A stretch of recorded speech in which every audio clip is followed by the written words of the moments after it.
ಸ್ನೇಹಿತರೆ ನಮಸ್ಕಾರ. ನಾನು ಇವತ್ತು ವಯನಾಡಿನ ದುರಂತ ನಡೆದ ಒಂದು ಜಾಗಕ್ಕೆ ಬಂದಿದ್ದೇನೆ. ಇಲ್ಲಿ ಬರುವಾಗ ಮನಸ್ಸಿಗೆ ತುಂಬ ನೋವಾಯಿತು. ಯಾಕಂದರೆ ಈ ಒಂದು ಊರು ಮೇಪಾಡಿ ಎಂಬ ಊರು ಕಂಪ್ಲೀಟಾಗಿ ಕೊಚ್ಚಿ ಹೋಗಿದೆ. ಯಾವುದೇ ಒಂದು ಮನೆಯೂ ಕೂಡ ಇಲ್ಲಿ ಬಾಕಿ ಇಲ್ಲ. ಕಂಪ್ಲೀಟಾಗಿ ನೀರಿನಲ್ಲಿ ಕೊಚ್ಚಿ ಹೋಗಿದೆ.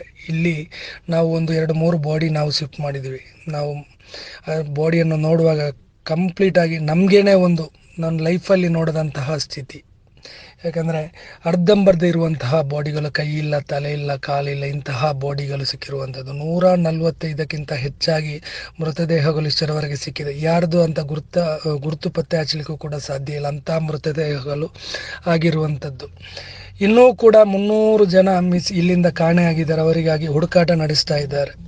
ಅದೆಷ್ಟೋ ಮೃತದೇಹಗಳು ಇನ್ನೂ ಕೂಡ ಮಣ್ಣಿನಡಿಯಲ್ಲಿ ಸಿಲುಕಾಕೊಂಡಿದೆ. ಇವರಿಗೋಸ್ಕರ ನೀವು ಎಲ್ಲರೂ ಪ್ರಾರ್ಥಿಸಬೇಕು.